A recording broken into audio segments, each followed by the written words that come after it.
लहलहाती फसलें एवं उन्नत विधियों से की गई यह खेती, आत्मविश्वास से भरे ये किसान एवं मुस्कुराते ये चेहरे, यह किसी विकसित कृषि क्षेत्र की नहीं बल्कि छत्तीसगढ़ के बस्तर जिले के दरभा विकासखंड की कहानी है, जो केवल 2 वर्ष पूर्व कुछ इस तरह हुआ करती थी। बस्तर अपनी कला, संस्कृति एवं अभूतपूर्व प्राकृतिक संसाधनों के लिए प्रचलित है। जिले का दरभा विकासखंड कांकेर घाटी राष्ट्रीय उद्यान एवं तीरथगढ़ जलप्रपात जैसे प्राकृतिक सौंदर्य की धरा है। जहां 83% जनसंख्या आदिवासी हैं, वहीं 97% परिवार कृषि पर निर्भर हैं। उपलब्ध कृषि योग्य भूमि एवं पर्याप्त वर्षा इन आदिवासी परिवारों की आय संवर्धन करने में असमर्थ था। कारण वैज्ञानिक एवं उन्नत पद्धतियों का उपयोग न होना, सिंचाई सुविधाओं का अभाव होना एवं बाजार से जुड़ाव न होना। बदलाव की केंद्र बनी राष्ट्रीय ग्रामीण आजीविका मिशन के तहत गठित तीरथधारा महिला संघ। गांव के युवा किसानों को कृषि मित्र के रूप में चुना गया। इन कृषि मित्रों का प्रदान संस्था की सहयोग से प्रशिक्षण कराया गया। समूह, संगठन एवं ग्राम स्तर पर बैठकें आयोजित की गई। उन्नत कृषि क्षेत्रों में किसानों का भ्रमण कराया गया। स्थानीय भाषाओं में वीडियो बनाकर गांव-गांव में दिखाया गया। महिलाओं द्वारा चलाया जा रहा यह आंदोलन कई किसानों को प्रेरित किया। इच्छुक कृषकों का विभिन्न चरणों में उन्नत कृषि पद्धतियों का प्रशिक्षण किया गया।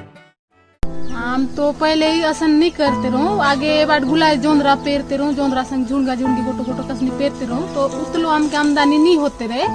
लगभग असनी 4-5 हजार असनी कमाते रहो। और इस साल ये भी हम सीख तो के जैसे हमके ट्रेनिंग मिल ली। पिछले साल मैं 15,000 के आसपास कमा रहे जोंदरा और साग सब्जी। तो इस साल उम्मीद है कि इस साल ज्यादा ही हो अलग अलग फसल लगाने से। निवेश हेतु आवश्यक पूंजी महिला समूहों को प्राप्त कर्ज एवं अनुदान से किसानों को कर्ज दिया गया। अच्छी गुणवत्ता के बीज व अन्य सामग्री हेतु गांव के ही शिक्षित युवा किसान को कृषि उद्यमी के रूप में चुना गया, जिसका जिम्मेदारी थोक विक्रेता से सामग्री खरीदकर समय पर किसानों तक पहुंचाना होता है। इसके पश्चात समय आते ही किसान इन पद्धतियों को अपनाकर खेती प्रारंभ करते हैं। कृषि उद्यमी द्वारा उत्पादित फसल को संकुल स्तर पर संग्रहण कराया जाता है एवं विभिन्न सब्जी मंडियों में इन उत्पादों का बिक्री किया जाता है। इसके पश्चात किसानों को उनके उत्पाद का मूल्य दे दिया जाता है। सिंचाई सुविधा सुनिश्चित करने हेतु 12मासी जल स्रोतों जैसे नदी, नालों से सोलर संचालित माइक्रोलिफ्ट इरिगेशन सिस्टम स्थापित किया गया है। लोगों को सिंचाई सुविधा देना एक प्रमुख काम था और एक चुनौतीपूर्ण कार्य था।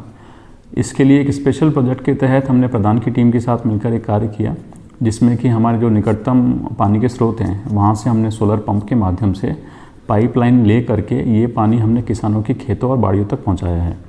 तो ये हमने 40 जगह पे ये प्रोजेक्ट हमने लिया, जिसमें एक प्रोजेक्ट की कॉस्ट जो कि हमारे अलग अलग विभाग थे उनके समन्वय से इसमें आई।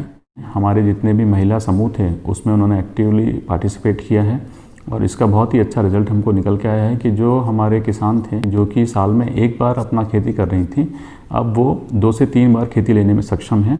और इसकी अच्छी सफलता को देखते हुए इस प्रोजेक्ट को हम बाकी विकासखंड तक और ले जाने का प्रयास कर रहे हैं। Using participatory models of governance, the villagers of various villages in the Bastar district have been motivated to contribute their own funds and use the existing schemes of the government departments to engage in lift irrigation. Then schemes from NRLM and other Jila Panchayat related schemes are used to ensure that they get adequate training in agricultural production, especially horticulture producers. Using this model, we are able to increase the employment and also the wages of the agriculturists in the most interior and remote parts of Bastar district.